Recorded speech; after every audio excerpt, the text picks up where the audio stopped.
Now we move on to Halloween 4, and unfortunately back then that movie, or the third movie, was not received well, as people No. just came out of the theater saying, "Where's Michael?" So the decision was made in 1988 to bring Michael back, and as the subtitle says, this is the return of Michael Myers. Yep. Although there originally was a script idea to have it more about the fear of Michael that somehow resurrects it or something like that. But Mustafa Akkad said, no, we have to bring him back as a flesh and blood killer again. Yeah. So it's Laurie Strode's daughter. It's 10 years later, and Laurie Strode's daughter, Jamie, and Michael has been apparently just been in a coma, not dead, even though he was blown up. And he awakens and he's going after his little niece now. Yeah. Yeah, I was. So this was another conversation I was having recently. I was like, you want to talk about producers really hearing the audience in those box office returns. Uh, Quite literally, right after making a film that wasn't well received for not having Michael Myers, they make a film called Halloween 4 in big, bold, blocky letters, The Return of Michael Myers. And the only posters that exist for it is literally just his face. It is just the mask. That's it. It's not even the mask from the film, and I don't blame them.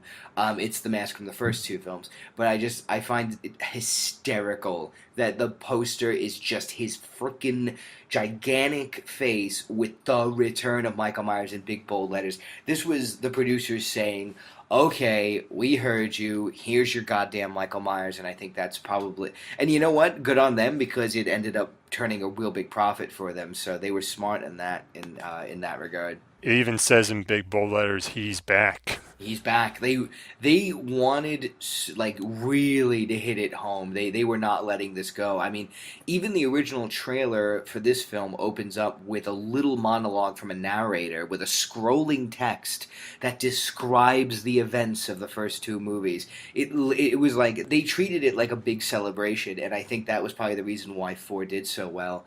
And they went back to the basics. They went back to the basic formula. And I appreciate that. I totally understand the position they're in. You have to make do when the current situation right now in over at the DCEU and Warner Brothers. All of their films have been divisive. Wonder Woman comes out, it's a massive hit. So who are they putting on all the marketing now? Wonder Woman is now the face of the marketing for Justice League. So this is what producers do. They have to think about what the audience wants. So in terms of marketing, they definitely get an A+. Now, how about the movie itself? For me, this is the biggest example of a guilty pleasure because I know there are certain things about it that really don't work, but I always have just a certain attachment with this movie. It's a bit shoddy. I enjoy the movie a lot. I actually have a lot of positive memories of the movie, predominantly because I think um, the first two, particularly the first one, really frightened me. But the fourth one, while it had its scary moments, I actually found it more enjoyable to watch. Like if I was going to pop in a Halloween movie, it was kind of an innocuous chapter that I can throw on at any time. I mean, from the get go, this movie absolutely is hammy. To even suggest that Dr. Loomis survived that explosion is hysterical. The man not first off, he got stabbed. Remember, like he was stabbed two or three times with a scalpel in his stomach initially in Halloween 2, and then because he probably felt himself, going, he used his last breaths to light a lighter, a Zippo, right next to a friggin' gas tank in a room full of them, and the place literally goes up like a Michael Bay movie. So, like, to even suggest that he could have possibly have been thrown from the explosion and only survived with some cosmetic scars on his face. I mean, I'll give him this. They do make the scars pretty gnarly. He does look rather frightening in the movie, but that's what happens if someone throws oil in your face. That's not what happens when you blow up. So Yeah, I always thought off it funny that somehow only Michael was the one who ended up in a coma. Although really Loomis should have gotten the more damage from that explosion. Yeah, I mean, Michael could have been thrown from it and end up in a coma, but Loomis was next to the tank when he blew it up. So, I mean, I don't want to. I'm not going to spend this whole thing talking about logistics in a friggin' '80s horror movie because logistics goes right out the window. They needed a familiar face back. Jamie Lee Curtis absolutely was not coming back at this point. She was more of a high-priced movie star. She was not coming back to the franchise. John Carpenter wasn't involved anymore. You knew she was not coming back. So I guess it wasn't just enough to bring back Michael. They knew they had to bring back a familiar face, and it really was all down to Loomis. And good on Donald Pleasance. He's a real trooper. He came in and he's still a lot of fun in the movie. He's more zany and more over the top than ever.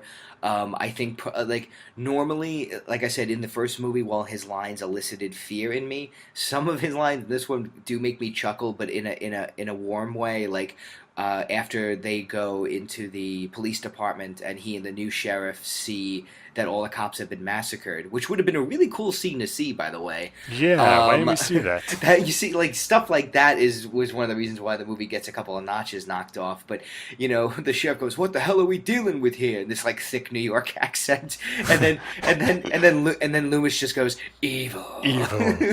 It's so ridiculous, and it's like you can't help it. You are now into the sequels where things are starting to become funny, and it's unfortunate because these are supposed to be horror movies, but because you've gone this far, you kind of just welcome it at this point.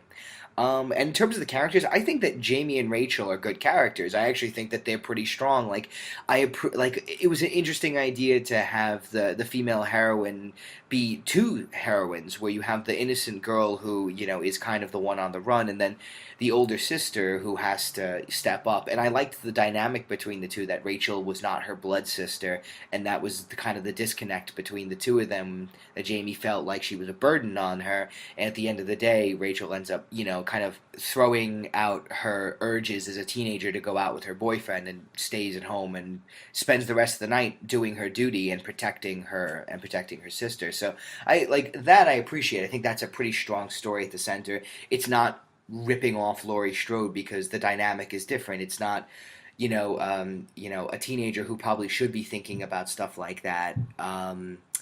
Uh, Running on the run, it's a little girl, so she's not really she's not thinking about stuff like that. To me, their relationship, their connection is what is the heart of the movie. Although, Absolutely. interestingly enough, neither of them are the most memorable character. To me, the most memorable character is Reverend Jackson Sayer, who picks up Loomis in his car Oh while he's God. walking around on the highway, who's played by Carmen Philpe. That's a Yeah. terrific scene right there. I'm almost convinced that's the same character he played in Pee Wee's Big Adventure, because he's a hitchhiker. I do, yeah, no, I do love that. Yeah, for all the quirkiness and ridiculousness in the movie, there are certain parts of it that I appreciate. Of all the people to pick, sorry, Loomis was hitchhiking. He wasn't hitchhiking. I messed that up.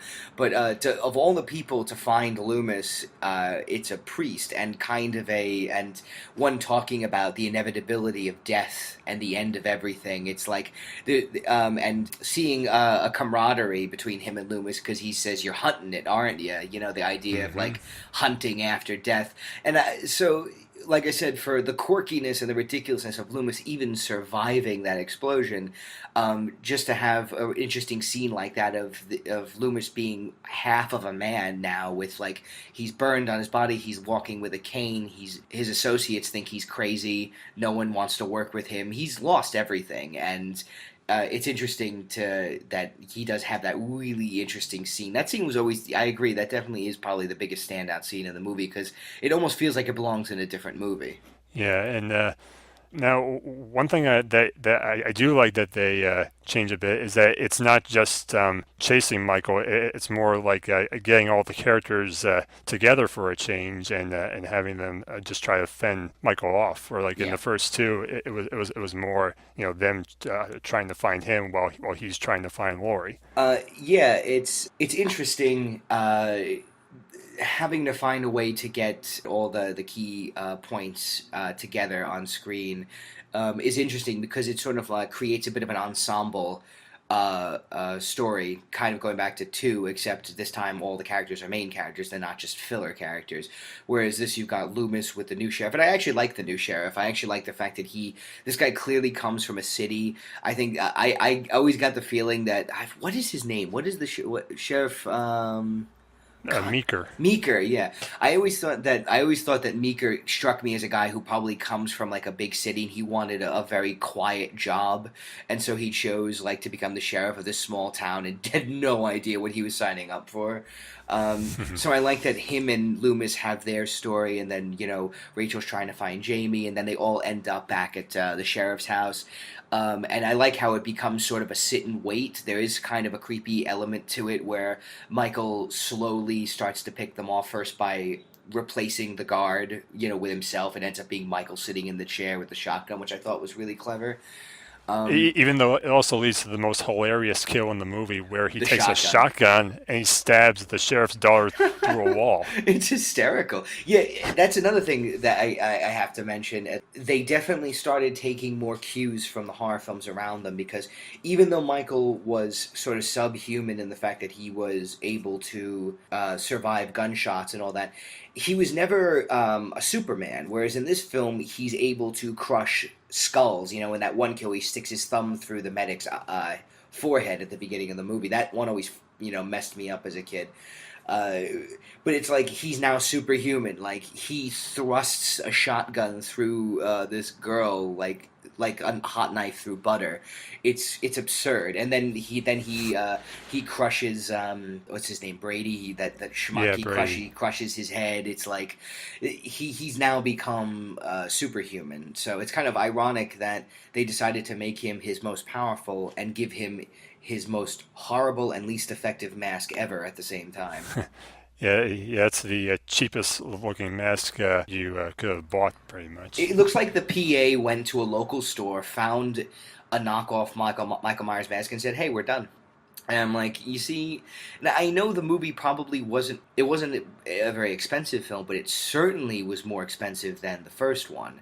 And Yeah, so there's really no excuse as to why that mask looks terrible. I find that to be probably one of the biggest sins of the movie. I know that they had mentioned that they shot it's a glaring goof in the movie that they used the first mask at one point, and a it's a blonde shot. mask. Yes, where he's reverted back to Captain Kirk, where Loomis accidentally backs into him, and then it's a very awkward cut scene too, and he gets thrown through the window. It's so strange, but at least the face looked better. And that's a moment where every time I see it, I'm never quite sure what just happened. It's really awkwardly cut. I get the feeling that they just shot it and didn't want to go back and reshoot it and just said, just make the edit tight enough that people won't notice it. But man, it's really hard to not notice a blonde Michael Myers. And man, you want to talk about like taking the wind out of your sails. Michael is not threatening at all with blonde hair, which is ironic because the character of Michael Myers is a blonde. Like the boy that we see at the beginning of the movie Right. is a dirty blonde. So I find that hysterical. But yeah, I mean, I think that I think this movie, what you said about the budget was $5 million, but remember this movie also featured a car chase, which we had never seen before, and they actually had more ideas planned that they weren't able to use, like when Jamie and Rachel are escaping Michael on the roof. The house was originally going to be on fire oh at that wow, point. So yeah. but and also like the writer's strike was going on at the time, so they had to like get a script in real quick. Yeah, considering the stress the movie was made under, I think it's pretty. I think they did a pretty good job. Like I said, I think the direction is a bit shoddy in places. I think that there's sometimes where the movie does feel cheap. I mean, the gas station sequence where Loomis first sees Michael alone is a perfect example. There's this really eerie shot of Michael, that zoom that they used from Jaws, where the figure in Right. the figure in the present remains the same, but the surroundings magnify. Really eerie and unsettling. Also, seeing him without his mask and just with the invisible man gauze on his face was really creepy. Right. I think they use that same zoom in Wes Craven's New Nightmare. Yeah, it's very effective when used properly. But then, while that was very effective, then the next shot when Michael is hauling ass out in the truck, when Loomis goes to the window, you could see the camera in the reflection. And then when they make poor Donald Pleasance do this action hero leap from the explosion, and you just see his legs kind of go up in the air. It's really ridiculous. I mean, there were ways that that could have been done a lot more tastefully. So for everything that's directed well, there are some part. I think maybe the second unit might have botched a few things on this movie. I don't know. There are just some elements that like you're engrossed, and then the next minute you're completely pulled out of it. I mean, I can't take it seriously when Loomis is like his legs are dangling in the air like that. It's ridiculous. Oh man, yeah, it is. It is a very goofy and over the top at times, but Yeah. it's one of those things where that's where a lot of the fun is, especially the part near the end when Rachel just runs over Michael And backs with over the him. Yeah, car. yeah, that's Yeah, great. yeah, I She's thought had that was enough. Yeah, she's had yeah. enough. She's like, fuck it, I'm gonna run this guy over as much as I can. It's great because at that point you're kind of feeling the stress too. You're like, okay, he's not gonna stop. So why don't you like? How about you start fighting back? Like, let's stop running. Let's start taking the fight to him. One part I really like in the movie, which it kind of makes well, it kind of makes sense actually, is when Loomis and Meek are about to get into the sheriff's car, and then you see all the alternate Michael Myers standing around, and it's the kids playing a prank on them.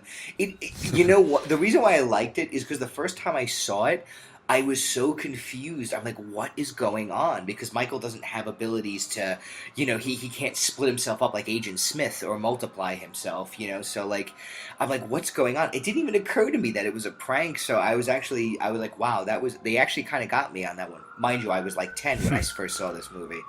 Um, and I'll say this: the ending I think is very strong. From the car chase where Rachel takes control and decides to run the fucker over, and then the all-out massacre of Michael when the sheriff and all the rednecks come up and start blowing him away. I bet I bet NRA supporters love that scene. They just like they're just unloading their shotguns and their machine guns into him. I thought that was really cool. It was like, ramping up the action in a horror movie can really derail the movie, but I actually think the action helps this movie a great deal because it definitely injects a great deal of adrenaline. Yeah. Now, for as silly as this movie gets at times, it probably has the most shocking final scene in the entire series. I think this ending, if you're talking about endings of these movies, I mean, that's the interesting thing is like even some of the movies that are mediocre have good endings. Like this ending is phenomenal. It's a game. Yeah. It is a game changer. It's like I doubt anyone in the cinema when they went to see that opening weekend expected that ending. It is such a complete shocker, and the way that they shot that ending as an homage to Carpenter, going through the eyes of the mask, you know, and then having it be Jamie being the one who stabbed her stepmother or foster mother, is so shocking. And Pleasance sells the hell out of that scene. Just seeing him completely lose it, and he was actually going to shoot her. Like it's just the complete chaos of the moment of seeing her hold up those scissors. To end a movie on that note is so bleak and wonderful at the same time. It's probably the best ending since the first one. Well, I mean, I like the ending of two, but the ending of the fourth one really that's that it kicks you right in the gut.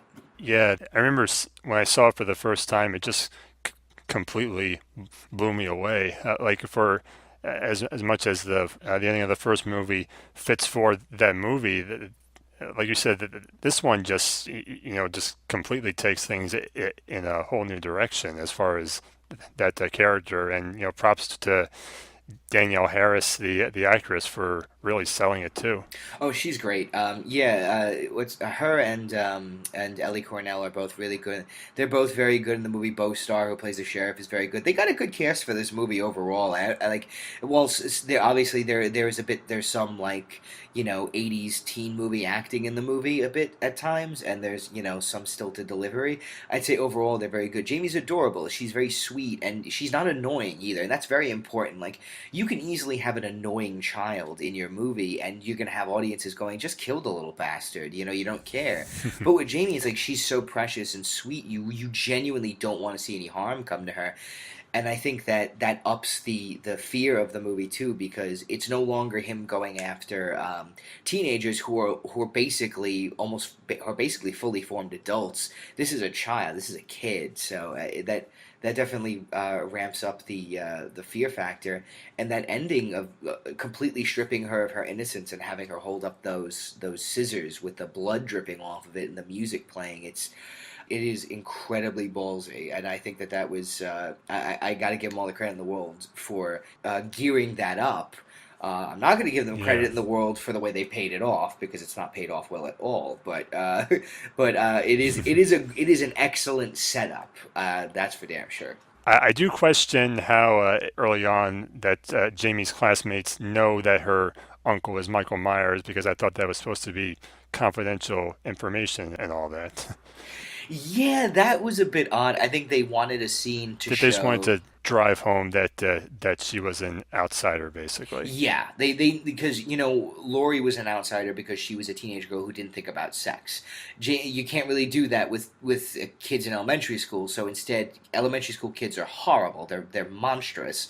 So them taunting her about having a Yeah, they're dead mother cruel is bastards. yeah, they're awful in that movie. Like God, they're terrible. Like even I knew in elementary school you don't mention dead parents to other students. It's horrible, No. but kids are brutal, and yeah, I think they just wanted to have that scene, and I don't think anyone was paying attention to that. The whole government sealing documents and all that is very wishy washy.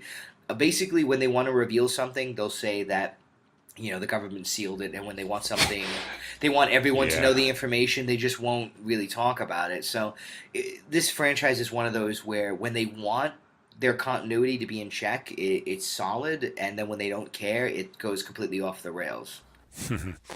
Yeah, but overall, even though this does have a lot of typical horror tropes of the time, it's one that I always enjoy watching. Even though on the technical side, it's not very good, but it's paced very well, and the acting is pretty good too. It's yeah, I would put Halloween for the Return of Michael Myers up against a lot of sequels, especially at that time. If you put it up against the fourth entry of most of the franchises, I think it's pretty. I think it's pretty good. And I think they were right to go back to the original formula, but they spiced it up a bit. Like I said, they created some new dynamics. Um, and they created some new characters. And I find it interesting that sort of Halloween 1 and 2 had its own nest of characters, and Halloween 4 and 5 has its own nest of characters. It's kind of funny that they're almost like two-parters. In a series of 8 films, it's kind of like the Star Trek films have like a mini trilogy between 2, 3, and 4. Yeah. I like the fact that they have that kind of they have that synchronicity. Unfortunately, it seems that while the first films in those duels are usually good, the second films usually kind of fall off a little bit. And that's where we get Halloween 5. And you remember how shocking that the ending of 4 was, and how Oh yeah, it seemed like it was going to lead into something really special? yeah. Well, they pretty much just tossed that out the window for this movie. Oh, they don't just throw it out the window. They completely like set it on fire, throw it out the window, and make sure that it lands in a marsh somewhere. Yeah, they whatever fire was created with that ending of that fourth film is completely extinguished by the time the fifth one starts up. Yeah, and at this point, I feel like the slasher craze was starting to subside a little bit anyway. This was by 1989, but they felt the need to get the next one out as fast as possible. Big mistake. When you make a popular film, and like even the Fast and the Furious franchise, which the fifth one kicked everything back into gear, and everyone was excited about these movies again. They still had a solid 2 year gap between five and six, so that they could make a worthy enough follow up. If the Fast and the Furious franchise can wait a couple of years, the Halloween franchise should have taken a breath. I think that it's sort of like Batman Forever, right? That was the movie that got the franchise back on track after Batman Returns didn't do well, and they were so ramped up and excited about it, they jumped right into the fourth one, and that was terrible. Ended up killing the whole series. It's a similar situation with Halloween. It's like Halloween 4 came out, was a massive success, made a lot of money. People were excited about Michael Myers again, and they were like, okay, let's get the next one out right away. And honestly, they that was a big mistake, especially because in the late 80s, with you had to wait a little bit longer to get your movie on VHS, to get it on home video. So they could have used the in-between year to promote the release of the fourth film, and then tease the making of the fifth one, and then have that release the following year. But instead they just wanted to blow their load. And if this was this 1989. Yeah, it was 89. Wow, that's my birth year. What's it called? And this came out like it almost seems like they were pressured by the other franchises getting their next sequels out, because I think Elm Street had released sequels for like three in a row over 3 years, and Jason had been on a hot streak at that point. So it's almost like they felt like we can't fall behind. We've got to keep this going. Yeah, but I wish that they had the confidence to know that they had the franchise that kicked off that whole subgenre in the first place, and they should have just known to take their time. And also, '89 was a stacked year. That movie had Batman, it had Lethal Weapon 2, it had Indiana Jones and the Last Crusade. Yeah. I think one of the Karate Kid sequels was released that year. It was that '89 was a hell of a year for tentpole movies, and Halloween 5 just got buried underneath that. And the thing was, I mean, it got buried underneath it, but rightfully so, because it wasn't a very good movie. Pretty much everything that worked about the fourth film, they toss out the window, and I never really understood it. For shock value, they kill off the Rachel character, which I think Oh my God. was a big mistake. They were That pissed me off so much. It's not even just the fact that they killed her, but the fact that they killed her in the first 20 minutes. And then they replaced her with a horrible character on top of it. I hate Tina. I fucking hate Tina in this movie. Everyone hates Tina. Everyone hates Tina. She's insufferable. I feel like most of her dialogue is dubbed, and in a very strange and otherworldly way. I said, "Stop the goddamn car." It's like, who This talks stupid, like that? annoying shrill. Yeah. That's just And bad. who the hell was she anyway? She just appears at the beginning of this movie, and we're just supposed to accept that she's lifelong friends of all these characters. Where the fuck was she in the last one? And then the first time we see her, she's like she starts humming this stupid fanfare because Rachel is bringing Jamie a costume or something. She's been on screen for only like 30 seconds, and I'm already just going, shut the hell up. Yeah, she becomes annoying very, very quickly. So if you're going to replace a likable character, replace them with an even more likable character, or at least someone who, I don't know, has, a modicum of charisma, someone who is likable. I don't anything but what we got. That immediately pulls me right out of the movie. And I think it pulled most people out of the movie. I think that killing off a likable character can pay off if it's done correctly. It's that great shock value of Yeah. it creates that tension. If a likable mainstay character dies in the opening act of your movie, everybody is now gripping their seats going, oh my god, anybody can go at any time. But this felt more like a gimmick, and that's what the whole movie feels like. The whole movie feels like a series of gimmicks. Even to the point where, I'm just going to jump ahead real quick, even to the point where they knew because the fourth one had a shocking ending, they needed to create a shocking ending for 5.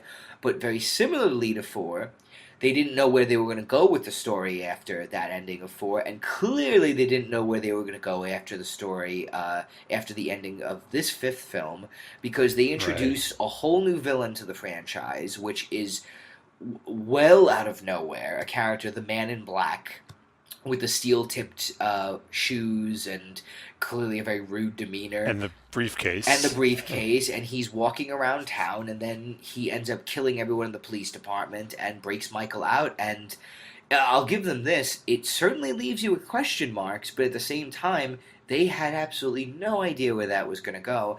And like before, it's another plot point that has to get paid off, and so it gives way to another really strange storyline. That's kind of what Halloween seems to be. The franchise is every time they make a solid entry, the follow up tries to become too ambitious, and it ends up kind of falling on its own sword. You know, with Halloween 2, they wanted to be ambitious in revealing Michael as her sister, which ends up kind of becoming a crutch for the whole series.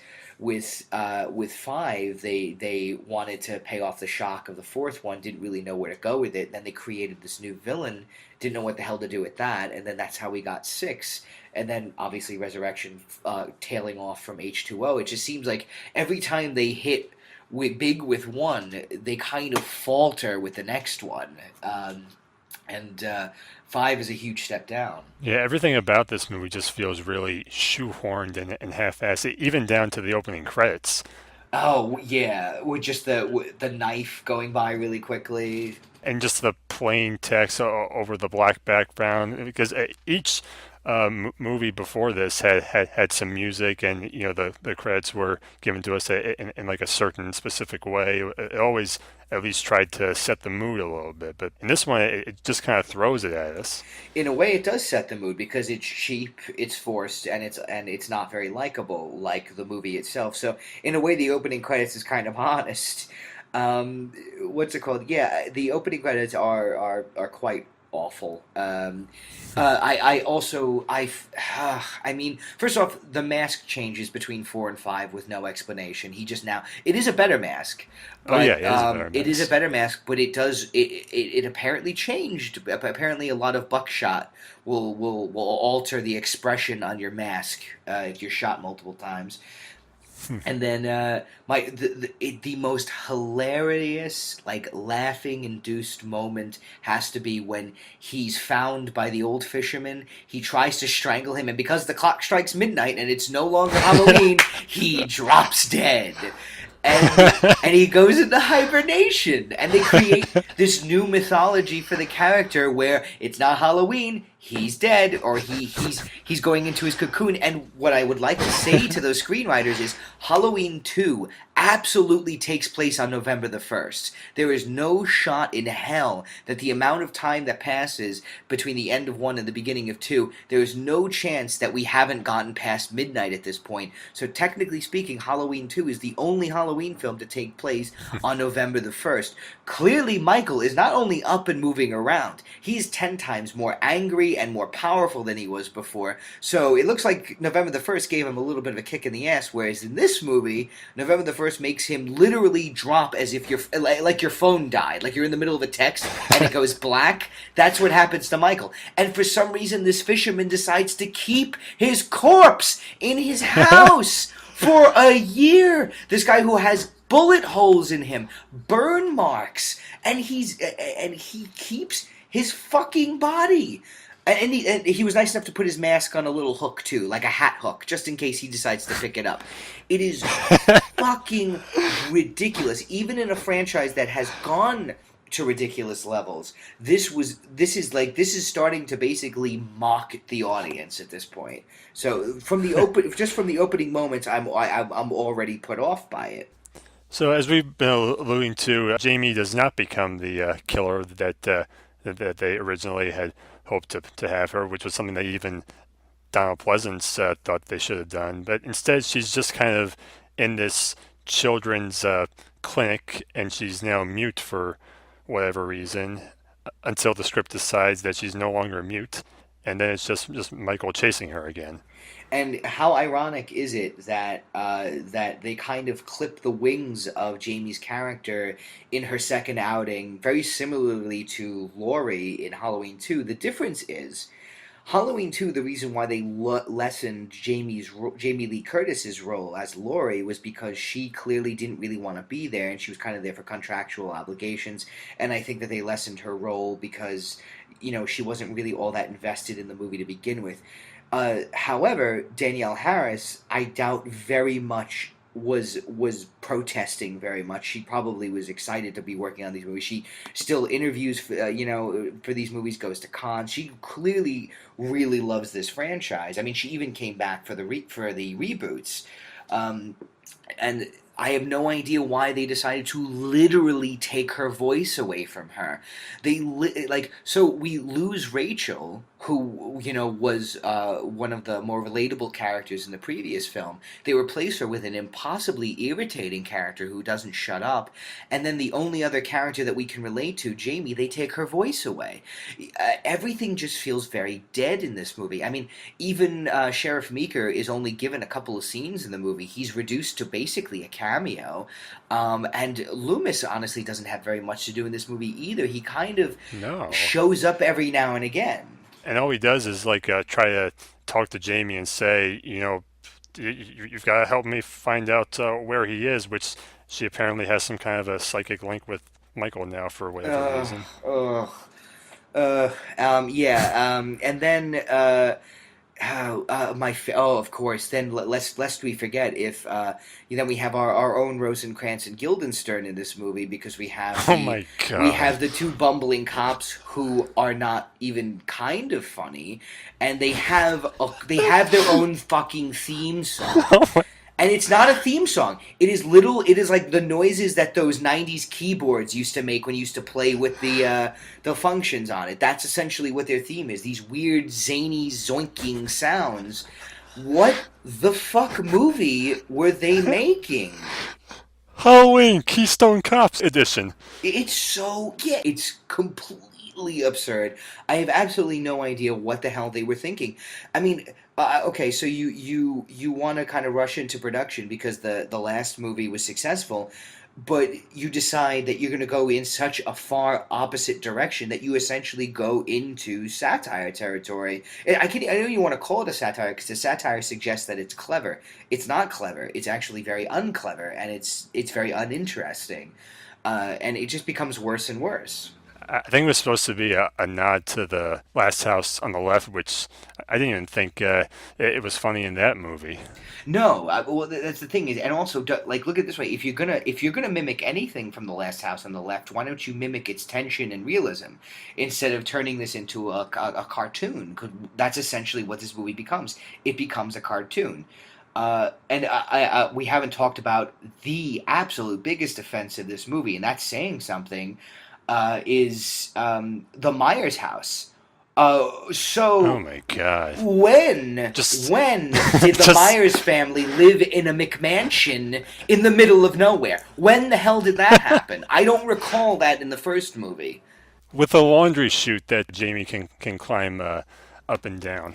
Who thought this was a good idea? I mean, I had read a story that the director Domenico Thenin-Gerard, that he thought that the regular house was boring and wanted to create a bigger set piece. So don't have it take place in the Myers house. Then have it take place somewhere else. And what really upsets me is that the producers, that Mustafa Akkad, didn't kind of twist his arm a little bit on that one. I think the producers should have stepped in on that and said, "No, you are making a sequel to a long-running series, and this is so obviously not the Myers house that it's borderline offensive." I mean, it is so obviously not the Myers house. It is ridiculous. It doesn't even resemble it remotely. Exactly. And yet they've built up this mystique about this place. So, like when you see it in this movie for the first time, your first thought is, "What is this place?" You have no idea whose house this is even supposed to be. Yeah. until I think Loomis mentions it at some point. Yeah, he's like, "Oh, you've come home, Michael." And the only good scene in the movie has to be the scene where Loomis and Michael have a casual conversation on the staircase. Only because, like I said, there's something kind of provocative about it, where Loomis and Michael kind of have a moment where they actually just they don't. Michael doesn't talk, but Loomis, is kind of having a conversation with him. Even as ridiculous as it sounds, I actually kind of appreciated that. But literally, it's the only moment in the movie that's even worth talking about. Everything else is utter crap. I can't even. I'm trying to like. It's trying to draw blood from a stone. Trying to think about things that I like about this movie. Like I said, the ending it was a bit risky. But considering they clearly didn't know where to go with it, it was irresponsible to end it that way, because then you really screw things up for the poor guy who has to write or direct the next film, because now you have to pay that off, and it's so otherworldly. Like, never in any of these other horror films, Freddy Krueger never had an accomplice. Jason never had an accomplice. Leatherface. Well, Leatherface has his family, the crazy Sawyer family, but you know, there were never there was never a conspiracy surrounding these monsters. And once again, you're taking the mystique away from Michael. And while I think that there is something chilling about the ending, with Jamie going through the police station and seeing that he's been set free, at the same time, it's not earned. It's an unearned ending, because the movie wasn't very good. And going back to your point about Jamie being the killer, I mean, I don't exactly know how they would have paid that off, It but I seems like really think. they thought having a 9-year-old killer would come across as awkward, but I uh feel like the best thing that they could have done was to do another time jump, like they did with Michael, cut to like maybe 10 or 15 years later, where let's have Jamie try to kill Rachel or something. I mean, it would have been shocking, I think, in all the right ways. Yeah, they could have. I mean, if I were the producers, I would have definitely taken a 2 year break in between films. I would have gotten a solid a writer's room together to come up with different ideas of where to take it, and I would have settled on the best possible way. But it just looked like they said, "This one was a hit. We got to make the next one." I mean, if you even look at the marketing, like the fourth one is the mask from the first two and says the return of Michael Myers, and then the next one is the same exact mask with now the revenge of Michael Myers. It Yeah. even feels like an assembly line movie. It feels like it just came off of a routine, and that. But even then, it doesn't feel that way, because they throw out what worked in the fourth film and they replace it with shit. And it's such a pity that they squandered that heat that they gained from that fourth film, and they completely I do appreciate that, at least Mustafa Akkad, God rest. I appreciate that he admitted that they went into it too quickly, and that they shouldn't have killed off Rachel and all that. I appreciate that at least he admits the faults of the film, but regardless, the damage is done. Yeah, I think he said one time that drunk off the success of Halloween 4, we began production on Halloween 5. Yeah, and that's a great way of putting it. There is. I get the feeling that when some producers or some studios have a big hit, that there's a feeling of invincibility, which they should never feel, because that's pride.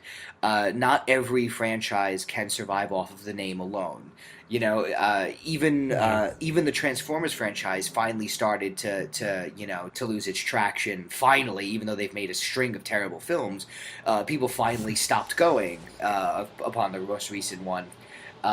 So like every franchise is subjected to its eventual losing streak, and they should have never felt that invincibility. They should have made their best efforts to make a really good movie.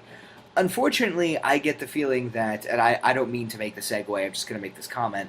I get the feeling that they wanted to get it back on track with the sixth one, and that's why they wanted to do something ambitious. But honestly, they talk about screwing the pooch.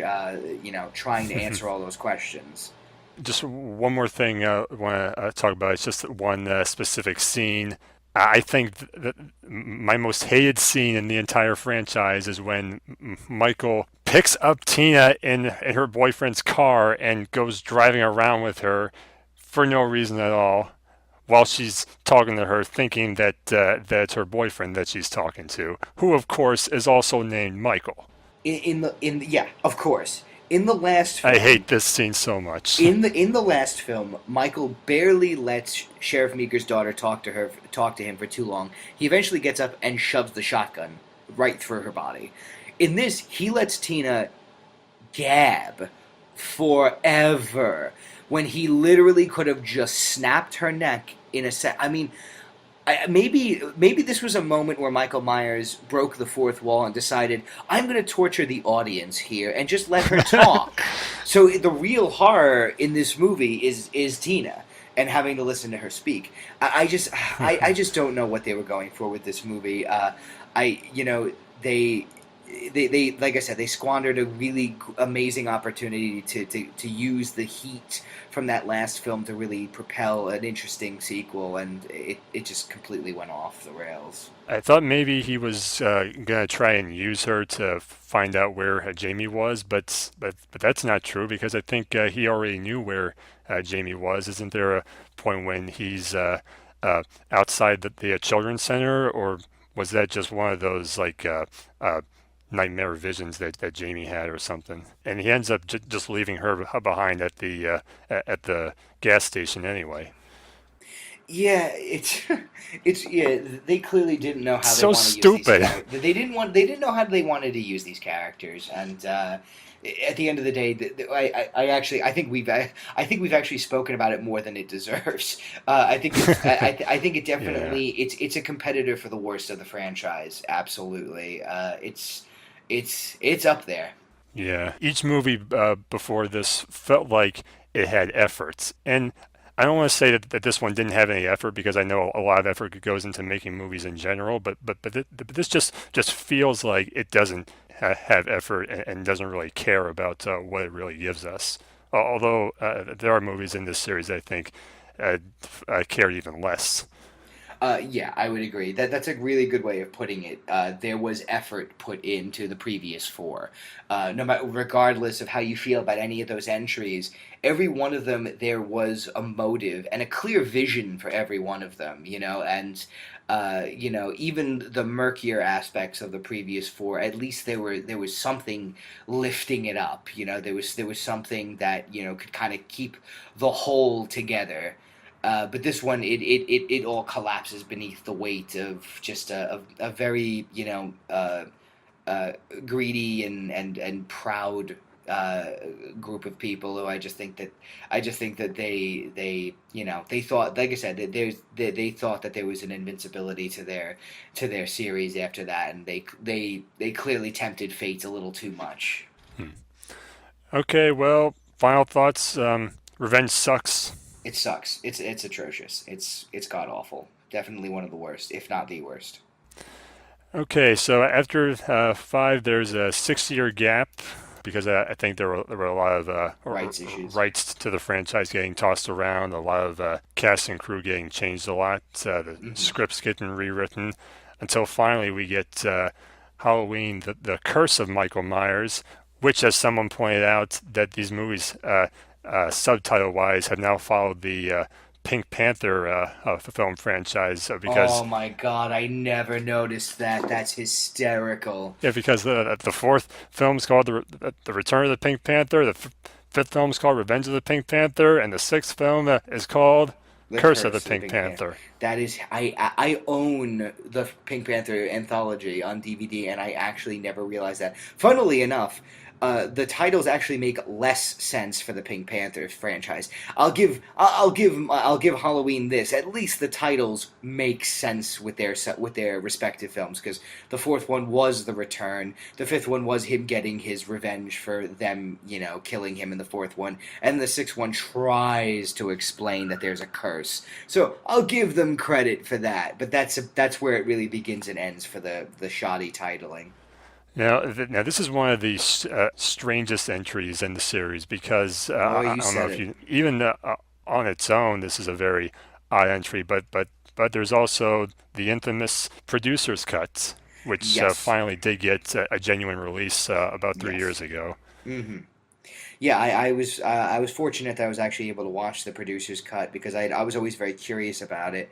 I will say this: the producer's cut is the more competent version of the movie because at least Definitely, definitely. because the theatrical cut the movie is so gutted that there's a disorientation about it. There are these weird, strange transitions, and you're losing entire plot points to the movie. And while I don't like the idea of explaining Michael Myers' origins in such a strange and over the top way, the story that was written by Daniel Ferrens, at least I would rather have seen a coherent version of that script, just because I just want to watch a coherent movie, whether it's good or bad. I want, Yeah. a solid beginning, middle, and end. But the theatrical cut, it's a weird movie because just as you feel like the movie is starting to pick up some pace, it ends, and it's a real gutted movie. I think it was supposed to be 2 hours and ended up being barely 90 minutes. That's immediately a red flag for any film. If it was supposed to be 2 hours, it was cut down to 90 minutes. That's that you were asking for a bad movie on that in that case. Yeah, you feel like with any of the movies that came before this one, I'm gonna just jump to the end real quick. When in the theatrical version, it ends with them knocking Michael out or something, and then just driving away, and then that's it. But you feel like in any of the ones before, he would have gotten up and followed them out, and there would have been a whole other chase scene after that. Yeah, the theatrical cut has it is not a coherent movie at all. The ending is so strange. I still don't really know what the hell is going on. They have this moment where Paul Rudd's character Tommy, he's the adult Tommy, uses that pipe and is smashing Michael's head in, and for some reason green is coming out. Okay.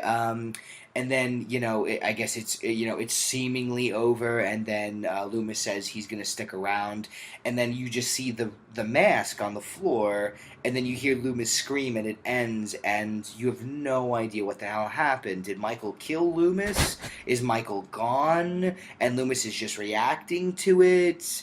What the Mm, hell? What was with the room with the fetuses? I mean, I don't know.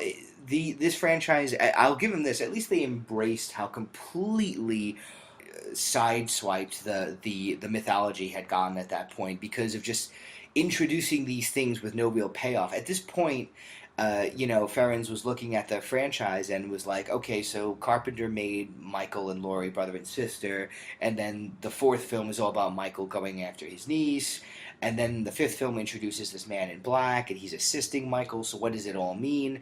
And so he decided to tie it all together. And like I said, this movie feels like interesting fan fiction. Like if I read someone's weird fan theory that Doctor Wynn from the first movie, who was Loomis's um, colleague. his colleague, turned out that he used Michael for some Rosemary's Baby type Satanist pagan ritual, and then he decided to kill off all of his family members, and that's what drives him.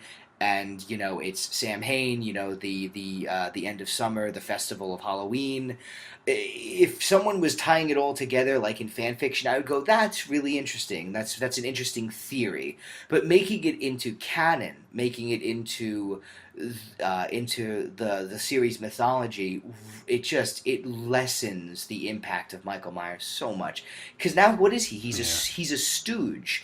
He's a henchman. Michael is he's just a low level hitman for these Satanists, and it's completely out of left field. And it really reduces Michael's character. Especially since in the theatrical version he ends up just killing them all anyway. Yeah. Well, that's the thing. Is what was that about?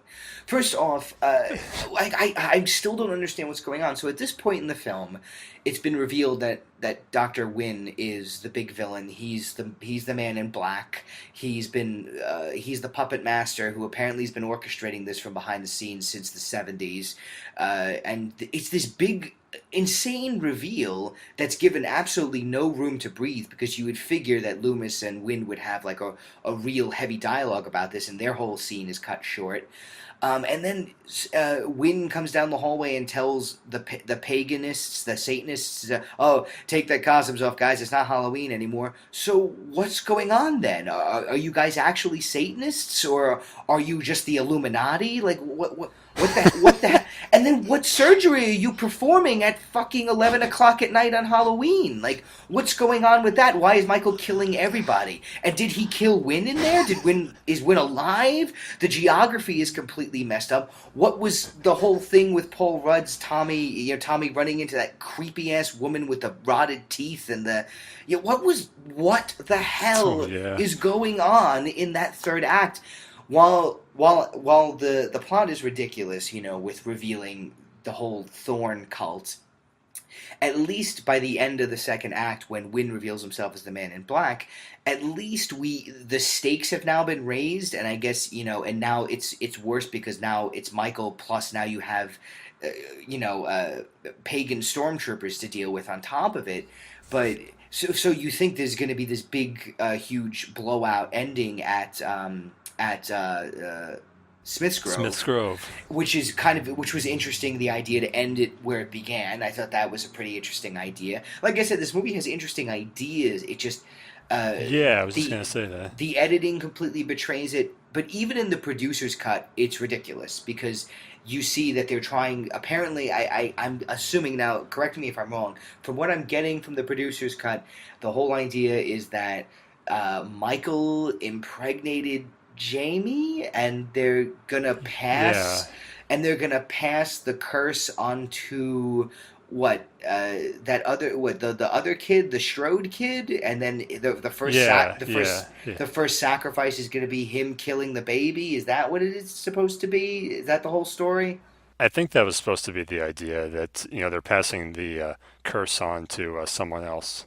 It's stupid regardless. So I guess the whole But idea of at least it felt like they were trying to have everything go somewhere. yeah, like I said, the producer's cut is a more coherent movie, but it's such a strange ending. With like, if you had told me, like, if I'm a new fan and I'm watching the first Halloween movie, and someone says, "Wait till you get to the sixth one, where Paul Rudd has to disguise himself as a pagan worshiper, so that he can enter into the caverns underneath Smith's Grove and interrupt a pagan ritual to stop the passing of the torch from Michael Myers to the new killer, which is a young boy who's going to kill a baby."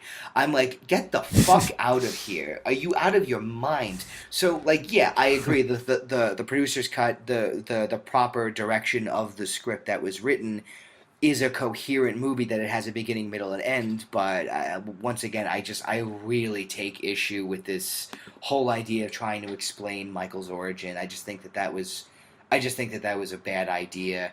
I know that at that point they felt like they had to really compete and they had to make something provocative, but I think they really went the wrong direction on that one. I also love what you mentioned, the geography being all messed up. Obviously, because they make it seem like Smith's Grove is only a few minutes away, but I remember them in the first movie saying that it's supposed to be a few hundred miles away, or at least a few hours away.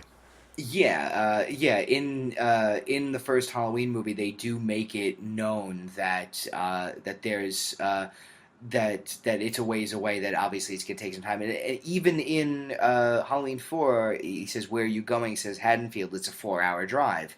So yeah, it's Right. supposed to be a ways away, but the geography in this movie clearly doesn't make much sense. I will say this: I appreciated that they actually brought back a proper Myers house. I thought that was good on them for Yes, actually that looked a lot better. good on them for respecting the continuity. Paul Rudd is interesting in the movie. I mean, I love Paul Rudd. He's awesome. He clearly found his niche well after this movie. This was this was his first movie, but because it had took so long to release, Clueless came out before, so he actually had become a Right. recognizable face by then. And he I like the fact that he's kind of messed up and he's kind of a town weirdo because of his experience when he was a kid messed him up. I thought that was an interesting idea. I liked that they really wanted to kind of go back to elements of the first movie by bringing Tommy Doyle back, by bringing Dr. Wynn back, by bringing these characters into it. But it's too zany and off, just completely off book. I think that when it comes to these horror sequels, they try to become a little too elaborate at times, and this is one case where they really became too ambitious, and it just completely goes off the rails. I will say this. It's a pretty good looking movie though. I actually like the cold blue tones and kind of the harsh oranges and reds. I I think that some of the camera work is really interesting. Um, I also appreciate having Michael kill someone in broad daylight when he kills Kim Darby's character, the Strode woman, just right in the middle of her laundry. Like I Yeah, thought that was pretty. I thought that was pretty eerie. even though I think her acting during that chase is hilariously awful. Well, yeah, because who is she running from? Because obviously Michael is not behind her. I kind of felt like they were trying to go for a, if you feel someone on your back but they're not there, like maybe they were trying to go for some kind of paranoia. But regardless, there was something eerie about seeing Michael in broad daylight. Seeing him in just the, with a big blue sky behind him. There's something kind of unsettling about it. And then uh, some of the characters in this movie work, some of them don't. I mean, the grouchy father character, Yeah, the who I guess would be Laurie's uncle, is he's such a one-dimensional abusive father. Like they lay it on so thick, he literally has no redeeming qualities. The moment he shows up, he's screaming at his wife, he's smacking his daughter, he's calling his grandson a little bastard. I'm surprised they didn't have him kick a puppy, skin a cat, and back over a toddler out of the driveway afterwards. I'm like, okay, we get it, he's a prick, like calm the yeah. fuck down a little bit. I mean, the only difference in the producer's cut is there's at least just one moment where he's in his office and he at least gets out a picture of his daughter and just kind of says "Happy Halloween, girl," as if he's like musing about better times or something. But it's really quick and there's no other part in his scenes really like that. Yeah, yeah, I recall that. Yeah, it's one of the only humane moments he's given. Like I said, the producer's cut is a fuller movie and it's a meatier movie, definitely. There is a bit of a disconnect too by opening the movie with a different Jamie, even though because enough time has passed that a recast could work. But Yeah, I just don't understand why they couldn't just fork over the money to Danielle Harris. She wasn't asking for, a multi-million-dollar contract. She knew she was only going to work a couple of days on the movie. They were going to unceremoniously and violently kill her off. So she asked for just a little bit more money. I don't know why they just couldn't do it, but in uh, some ways she probably ended up better for it that she didn't have to do that. I think the opening is unsettling.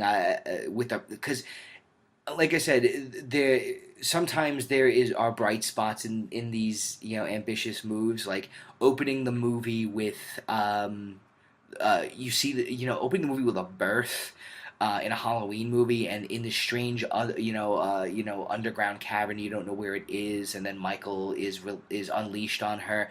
There is something very unsettling about the opening of the movie. I'll give them that, but yeah. as it progresses, it's such a strange movie, and it's an uncomfortable movie. It's a very uncomfortable movie. And probably one of the biggest sins of the movie too is how in the theatrical cut how much they removed Donald Pleasance from the film.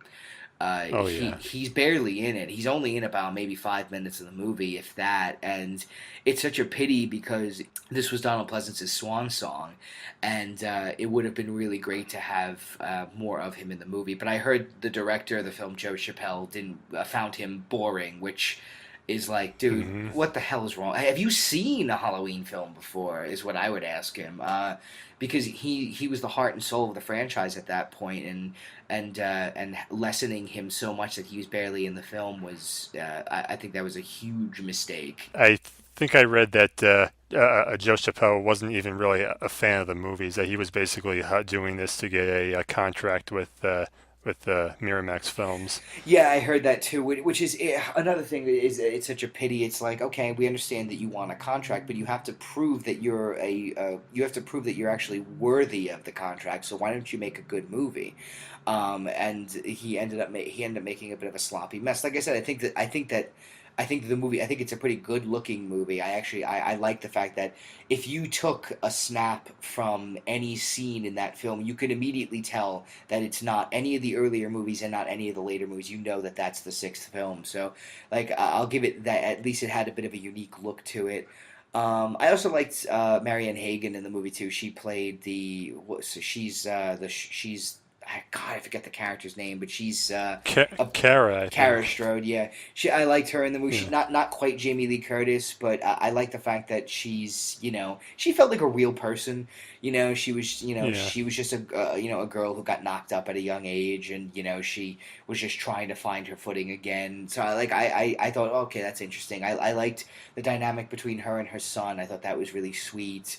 But for every half decent thing that they've got going for the movie, they've got some really awful stuff that belongs in a different movie.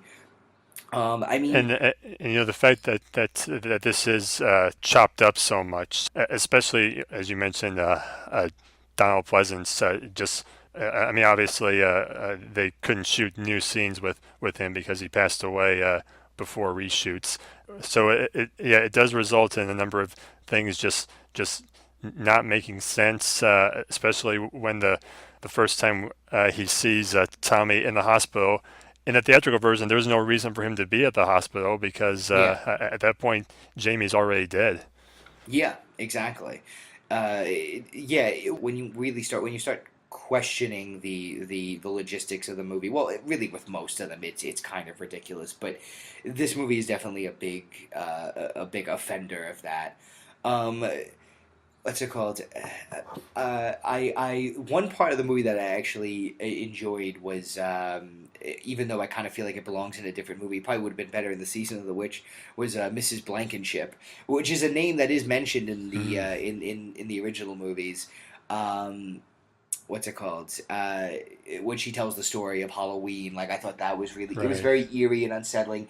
And cutting to like while she's telling the story, the intercutting of watching Tommy Doyle kind of slowly walking through the big the festival and then the blood dripping down like that whole scene is very eerie and kind of dreamlike, and I appreciated it. But like I said, the movie kind of it really doesn't it doesn't seem to really know what it wants to be. There are bits and pieces of this movie that I think work very well, at least much better than five. But just the story that goes with it is just a complete clusterfuck. Yeah, to say that the movie's better than five is not, not much is better than. It doesn't take much to be better than five. But one thing I will give it though is the mask is good in this movie too. I think they had a good mask on this one. The hair is a little crazy, but I think the mask is pretty good on this one. Hmm. Oh, one more thing I have to bring up is the music in the theatrical version. Yeah. Just the most non-matching music from Brother Kane I've read, which just makes me want to watch Face Off. It's yeah, exactly. It belongs in a different movie. It's this movie was trying to find a different identity in the editing room, and it's just it's a big mess. It's adding like really hard like kind of heavy metal into the score just doesn't. I know it was the mid '90s, but come on, like there's no need. There's no room for that. There's no need for it. Um, the original Carpenter theme is pure, simple, easy. You don't need to go overboard. You want to try something new, that's great. But like the score is definitely out of place. But yeah, the movie is just it's a bit of a mess. Uh, it's actually a whole lot of a mess.